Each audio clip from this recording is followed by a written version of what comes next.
7 bus yang membawa pejuang Ukraina yang bertahan selama berminggu-minggu melawan pasukan Rusia di pabrik baja Azovstal tiba di kota Olenivka yang dikuasai Rusia dekat Donetsk, menurut seorang saksi mata Reuters.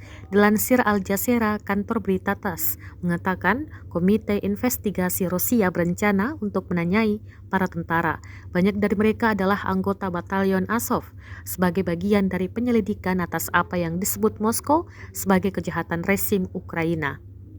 Penasihat Presiden Ukraina Mikhailo Podolyak mengatakan pejuang Ukraina yang membela Mariupol dari serangan Rusia mengubah arah perang dengan bertahan selama 82 hari. Komentar Podolyak disiarkan televisi menyebut pembicaraan tentang mengevakuasi lebih banyak orang dari pabrik baja Azovstal di kota itu.